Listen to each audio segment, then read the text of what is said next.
मैं शिवानी, आप देख रहे मिरर मीडिया। आपको बता दें, झारखंड पीपुल्स पार्टी के केंद्रीय अध्यक्ष सूर्य सिंह बेसरा ने धनबाद परिसदन में प्रेस वार्ता के दौरान राज्य के 25 साल के इतिहास पर सवाल खड़े किए। उन्होंने कहा कि झारखंड में अब तक 12 मुख्यमंत्री बन चुके हैं, 6 बार विधानसभा चुनाव हुए और 3 बार राष्ट्रपति शासन भी लागू हुआ। इसके बावजूद राज्य की व्यवस्था में कोई ठोस बदलाव नहीं आया। बेसरा ने आरोप लगाया कि भाजपा ने झारखंड को प्रयोगशाला बना लिया है। बाबूलाल मरांडी, अर्जुन मुंडा और रघुवर दास जैसे नेता मुख्यमंत्री बने पर आम जनता को स्थायी समाधान नहीं मिला। झामुमो के शासन पर भी उन्होंने जमकर निशाना साधा और कहा कि 3 बार गुरुजी और अब तीसरी बार हेमंत सोरेन मुख्यमंत्री बने, लेकिन सरकार ने अपने घोषणा पत्र के अनुसार काम नहीं किया। वहीं भोगनाडीह को लेकर कहा कि 177 साल पहले हूल क्रांति हुई थी, आज यह हूल पार्ट 2 है। साथ ही सरना धर्म कोड आंदोलन को राजनीति से प्रेरित बताया कि झारखंड की जो बदहाल है, कई ज्वलन समस्या उसका हल नहीं हुआ है, उसके विपरीत बदहाल है। 25 वर्षों के अंतराल में 12 बार कुर्सी में आसीन हुआ मुख्यमंत्री, 12 मुख्यमंत्री बना इन 25 वर्षों में, और तो और 6 बार विधानसभा चुनाव संपन्न हुई और 3 बार राष्ट्रपति शासन लागू हुआ। लेकिन दुर्भाग्य इस बात का है कि भारतीय जनता पार्टी भी इसको प्रयोगशाला मान लिया। भारतीय जनता पार्टी के पहला मुख्यमंत्री बाबूलाल मरांडी 2.5 साल, अर्जुन मुंडा 3 बार बीजेपी से एमपी बना, जेएमएम के समर्थन से भी, और रघुवर दास तो पहला व्यक्ति है जो 5 साल कार्यकाल पूरा किया। रघुवर दास बीजेपी के मुख्यमंत्री, तो मैक्सिमम समय 17 साल तक भारतीय जनता पार्टी काबिज रहा सत्ता में। लेकिन बदलाव, परिवर्तन, नेतृत्व परिवर्तन हुआ, सत्ता परिवर्तन हुआ, लेकिन व्यवस्था परिवर्तन नहीं हुआ। फिर झारखंड मुक्ति मोर्चा की बारी आई, बाप बेटा मिलके 6 बार मुख्यमंत्री कुर्सी हड़प लिया। बाप यानी गुरुजी 3 बार मुख्यमंत्री और बेटा 3 बार मुख्यमंत्री अभी हेमंत सोरेन है।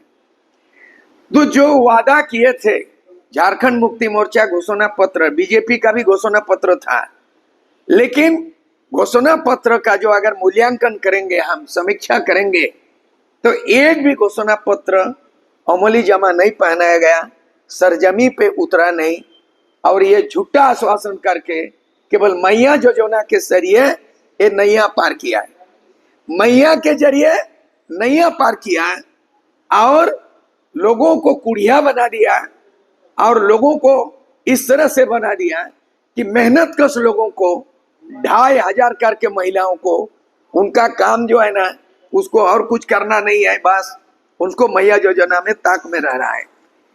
ये गुड परफॉर्मेंस नहीं है, गुड गवर्नेंस नहीं है, सुशासन नहीं है।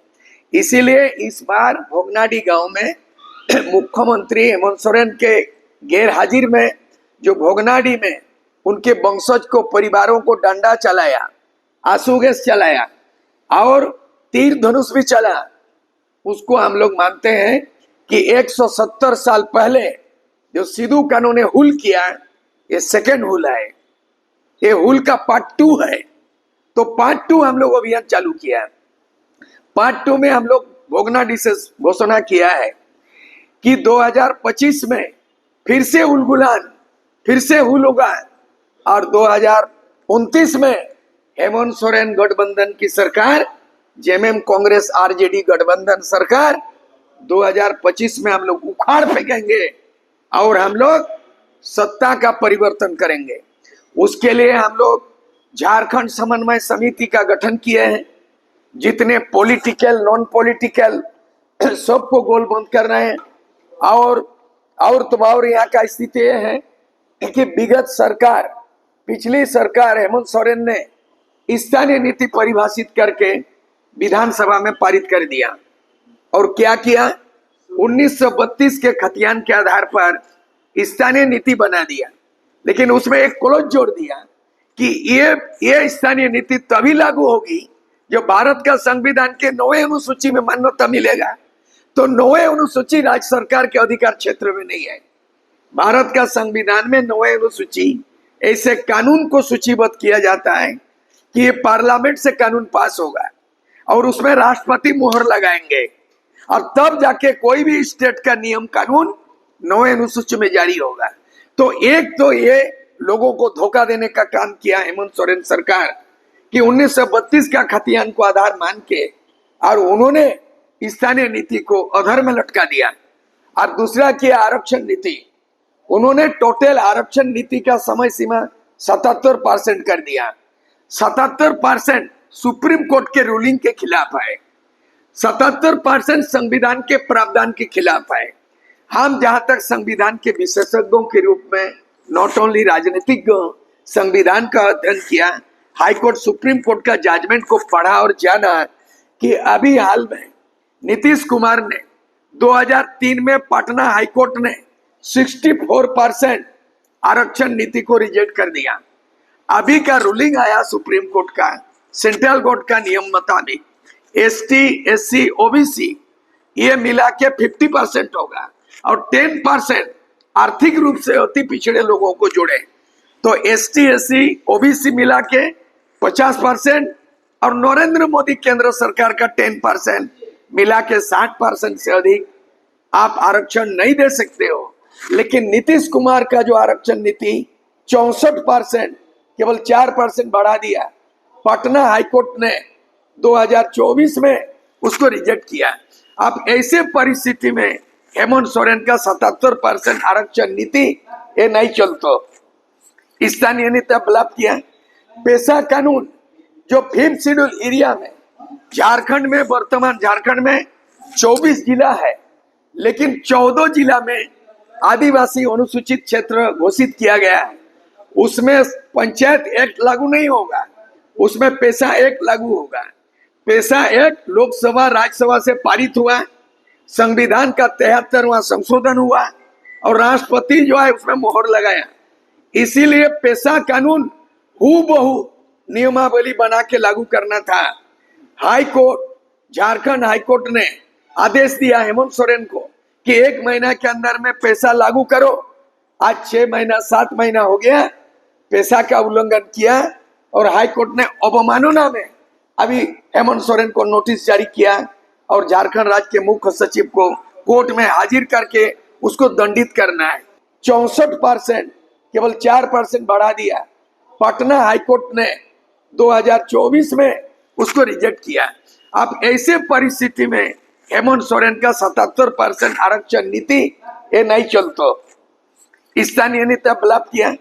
पेशा कानून जो 5th शेड्यूल एरिया में झारखंड में, वर्तमान झारखंड में 24 जिला है, लेकिन 14 जिला में आदिवासी अनुसूचित क्षेत्र घोषित किया गया है। उसमें पंचायत एक्ट लागू नहीं होगा, उसमें पेशा एक्ट लागू होगा। पेशा एक्ट लोकसभा राज्यसभा से पारित हुआ, संविधान का 73वां संशोधन हुआ और राष्ट्रपति जो है उसमें मोहर लगाया। इसीलिए पेशा कानून हूबहू नियमावली बना के लागू करना था।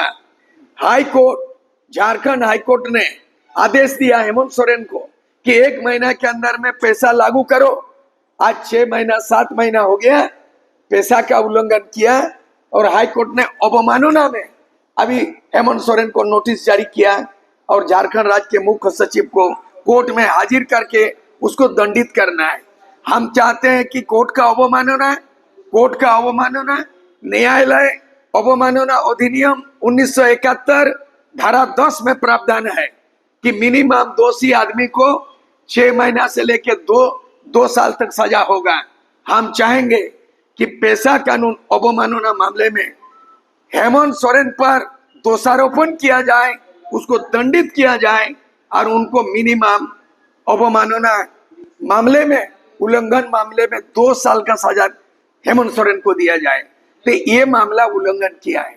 झारखंड आंदोलन आयोग 2012 में बना और विगत 13 तारीख को, इसी महीना 13 तारीख चिन्हित आयोग खत्म कर दिया। 70,000 आंदोलनकारी आवेदन किया, 20,000 आंदोलनकारी का स्क्रूटनी हुआ, केवल 5,000 लोगों को पेंशन निर्धारित हुआ, 50,000 आंदोलनकारी का आवेदन पेंडिंग पड़ा है। को आप आंदोलनकारी की सरकार बोलते हो, आप आबुआ सरकार बोलते हो, लेकिन आज झारखंड में नेतृत्व विहीन, नेता विहीन, नीति विहीन हो गया है। सरना धर्म कोड की जो मांग झामुमो उठा रही है, हाँ, आप उसके पक्ष में हैं क्या? झारखंड में ये जो मांग उठा रही है, ये डीसी ऑफिस में प्रदर्शन कर रहा है झारखंड मुक्ति मोर्चा। और ये क्यों नौटंकी कर रहा है? पिछली सरकार, हेमंत सरकार ने विधानसभा में विशेष सत्र में संविधान के प्रावधान 25 के तहत सारना धर्म कोड सिर्फ उसमें मिलेगा। भारत में धार्मिक स्वतंत्रता में 6 धर्म को मान्यता मिला है, हिंदू, मुस्लिम, सिख, ईसाई, जैन, बौद्ध, 6 धर्म। उसमें जो आदमी प्रकृतिवादी है, हम भारत देश के अंदर में 700 ऐसे गोष्ठी है, समुदाय जिसकी आबादी 15 करोड़ से ज्यादा है, उनका धार्मिक कोड नहीं मिला। धार्मिक कोड केंद्र सरकार के पाले में है और वो डीसी को मांग कर रहा है। खुद सरकार में काबिज है, ये आंख में धूल झोंकने का काम कर रहा है। उनका एमपी मेंबर ऑफ पार्लियामेंट क्यों नहीं बोल रहा है? उसका राज्यसभा का जो है ना, बहुत सारे जेएमएम का है, वो क्यों नहीं राष्ट्रपति को गुहार लगाते हैं, प्रधानमंत्री को? क्या ये भी राजनीति से प्रेरित है? ये राजनीति से लोगों को उत्प्रेरित है, उत्प्रोत है और आंख में धूल झोंकने का काम कर रहा है। इसीलिए आज तक सारना धर्म कोड संविधान में प्रावधान नहीं मिला। आज तक 25 करोड़ रुपया स्थानीय व्यक्ति बेरोजगार को टेंडर मिलेगा, किसी भी 25 करोड़ रुपया में स्थानीय बेरोजगार को नहीं मिला। इनका कार्यक्रम भ्रष्टाचार को बढ़ावा देना है। ये झारखंड का ये आलम ये है कि आलमगीर आलम को देख लीजिए, जिन्होंने कमीशन खोर में उनकी मंत्रिमंडल चली गई और उनको हाई कोर्ट बेल देने से मना कर दिया है।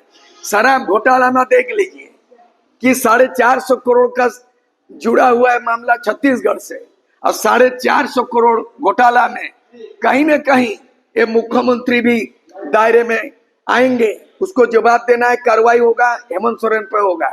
जमीन घोटाला में फंस चुका है, बेल में है। अभी पंकज मिश्रा का 1000 करोड़ साहिबगंज में जो है माइनिंग घोटाला, जमीन घोटाला, शराब घोटाला, दुनिया भर का घोटाला है। केस होंगे, कार्रवाई होगी। इसीलिए जेपी ने 74 में ललकारा था और 77 में सत्ता परिवर्तन किया। मैं इस कोयलांचल में आज परिसदन में दुमका में घोषणा कर चुके हैं और आज झारखंड पीपुल्स पार्टी के मैं केंद्रीय अध्यक्ष हूँ, आजसू के संस्थापक हूँ। पहला विधायक जो लालू ने ललकारा मेरे लाश पर झारखंड बनेगा। 5 साल का विधायक, मैं 35 साल का नौजवान एमएलए था उस समय, 90 में जीता, 91 में बिहार विधानसभा से मैं विधायक पद को त्याग देने वाला व्यक्ति। और अलग राज्य बनाने का जो 86 में जो आजसू बना, 89 में 72 घंटा झारखंड बना, बोडोलैंड, गोरखालैंड, सुभाष घिसिंग का एग्रीमेंट हुआ 1988 में, सुभाष घिसिंग, गोरखालैंड मिला उसको दार्जिलिंग, और मेरे नेतृत्व में आजसू का आंदोलन किया 72 घंटा। राजीव गांधी बुलाया दिल्ली और बूटा सिंह, और एग्रीमेंट करने वाला व्यक्ति मैं आपको संबोधन कर रहा। बहुत पूर्व में एमएलए बनेंगे, पूर्व मंत्री बनेंगे,